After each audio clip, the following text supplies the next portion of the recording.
اور نماز کی عادت ڈالو۔ ایک نماز ہے جو ہم پڑھتے ہیں، وہ نماز نہیں کہہ رہا ہوں۔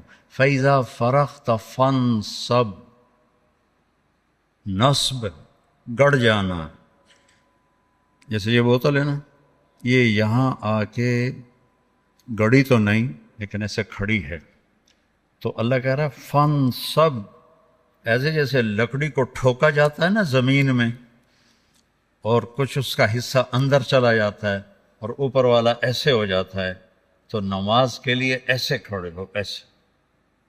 عبداللہ بن زبیر پر حجاج حملے کر رہا تھا اور وہ حرم میں نماز پڑھتے، کوئی پتھر یہاں سے گزرتا، کوئی یہاں سے گزرتا، کوئی یہاں سے گزرتا، اور ان کے جسم میں ایسے بھی نہیں ہوتا تھا، ایسے، اتنے اطمینان سے نماز۔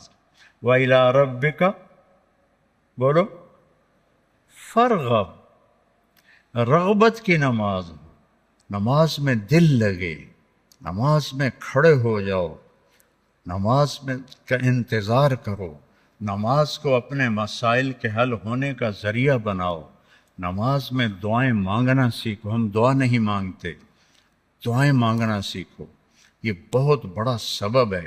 اسباب ظاہریہ اختیار کرو اور نماز کو سب سے بڑا سبب بناؤ۔ اذا حزبہ امر فزع الی الصلاۃ، جب کوئی مشکل آتی تھی آپ نماز پڑھتے تھے، جب کوئی مشکل آتی تھی آپ نماز پڑھتے تھے۔ 3 دن گزر گئے، کھانے کو کچھ نہیں ملا، تو حضرت عائشہ سے کہنے لگے چلو آج میں اللہ سے جا کے بات کرتا ہوں۔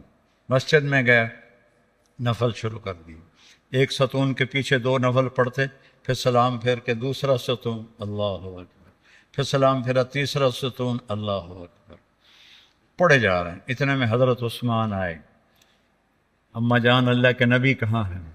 ان کا 3 دن سے فاقہ تھا، اللہ سے مانگنے گئے، تو وہ زارو قطار رونے لگے، مجھے کیوں نہ کہا، عبد الرحمن بن عوف کو کیوں نہ کہا، ثابت بن قیس کو کیوں نہ کہا، یہ سارے مالدار تھے۔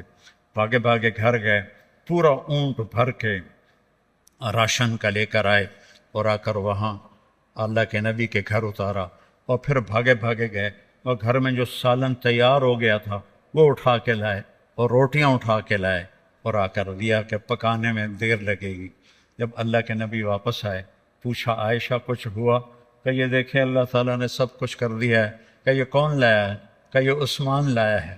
تو آپ نے ایسے ہاتھ اٹھائے، اے اللہ میں عثمان سے راضی ہوں، تو بھی اس سے راضی ہو جا۔ اے اللہ میں عثمان سے راضی ہوں، تو بھی اس سے راضی ہو جا۔ اے اللہ میں عثمان سے راضی ہوں، تو بھی اس سے راضی ہو جا۔ تو نماز کو اپنا وظیفہ بناؤ۔ یہ آج کل کے یہ سوشل میڈیا اور بہت سے ایسے نادان لوگ، یہ وظیفہ پڑھو، یہ وظیفے پڑھو، یہ پڑھو، یہ پڑھو، یہ سب فضولیات ہیں۔ سب سے بڑا وظیفہ نماز ہے اور دعا ہے۔ سب سے بڑا وظیفہ نماز ہے اور دعا ہے۔ باقی سب ڈھکوسلے ہیں، میرے اوپر جادو ہو گیا ہے، میرے اوپر اثر ہے، میرے اوپر جنات ہیں، یہ سب عاملوں کی جیب گرم کرنے کے اسباب ہیں۔ یہ کچھ بھی نہیں ہے، سب بک بک ہے، سب بک بک ہے۔ کبھی اس چکر میں نہ پڑنا کہ میرے اوپر جادو کر دیا گیا ہے، میری بندش کر دی گئی ہے، اولاد کی بندش ہو گئی ہے، کاروبار کی بندش ہو گئی ہے۔ نماز جو موجود ہے، اللہ جو موجود ہے، تو کبھی عاملوں کے چکر میں نہیں پڑنا۔ کبھی جو وظیفے بتانے والے ہیں 1000 دفعہ یہ پڑھو، 1000 دفعہ یہ پڑھو، میرے سر میں درد ہے۔ اور ایک بزرگ کہنے لگے کہ آپ 1000 دفعہ سورہ اخلاص پڑھا کرو۔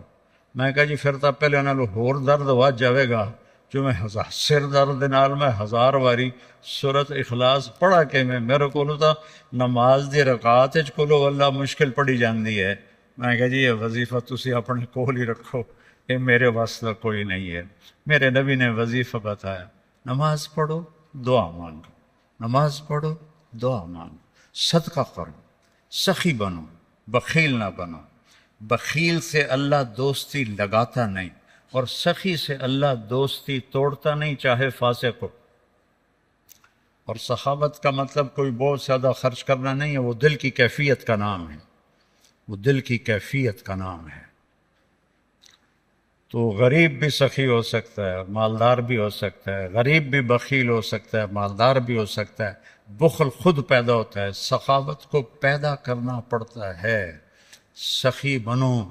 مولویوں میں سخاوت بہت کم ہے، بلکہ ہے ہی کوئی نہیں، کیونکہ شروع سے لینے کا جو کام شروع ہو جاتا ہے تو دینے کو دل ہی نہیں کرتا۔ تو دینا سیکھو تاکہ اللہ تمہیں دے، کھلانا سیکھو اللہ تمہیں کھلائے، پلانا سیکھو اللہ تمہیں پلائے۔ پھر سب سے بڑی سخاوت ہے، جس پہ ناراضگی ہے معاف کر دو۔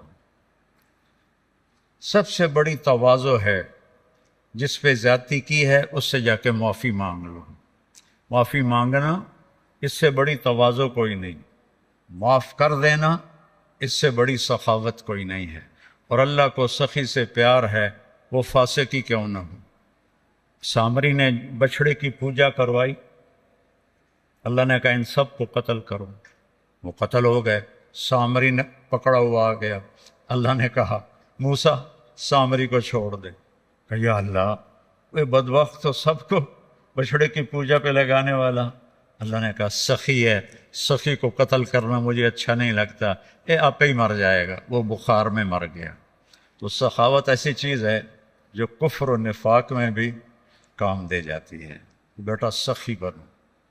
اور ایک سخاوت بتائیے جس پہ کوئی پیسے نہیں لگتے، معاف کرنا سیکھو، معاف کرنا سیکھو، درگزر کرنا سیکھو، اپنی کوتاہی کا کھل کے اعتراف کرو۔ جو معافی مانگنے آئے اس کے آگے منہ نہ بناؤ، اسے فوراً اپنے سینے سے لگاؤ۔ الا تحبون ان یغفر اللہ لکم۔ معاف کرنا سیکھو، معافی مانگنا سیکھو۔ اور نوافل میں تہجد کا اہتمام کرو۔ یہ شعار الصالحین ہے۔ آپ نوجوان ہو تو آپ 70 سے بھی آگے چلے گئے، تہجد کا اہتمام کرو۔ نوافل اس سر درد میں میرے نفل کبھی چھوٹتے ہیں، ورنہ 40-50 نفل روزانہ پڑھتا ہوں۔ میری تہجد قضا نہیں ہوتی سوائے شدید تکلیف کے۔ پچھلے 30-35 سال سے اللہ نے مجھے تہجد کا پابند کیا ہوا ہے۔ یہ میں تم میری اولاد ہو، تمہیں ترغیب کے لیے سنا رہا ہوں، کوئی اپنی بزرگی نہیں جتا رہا ہوں، کہ تمہیں پتہ چلے کہ بیماری میں بھی اگر اہتمام ہو سکتا ہے تو اس جوانی میں کیوں نہیں ہو سکتا۔ جلدی سو، جلدی اٹھ، اس موبائل پہ کھیلنا چھوڑ دو، یہ تمہارا بہت وقت ضائع کرتا ہے۔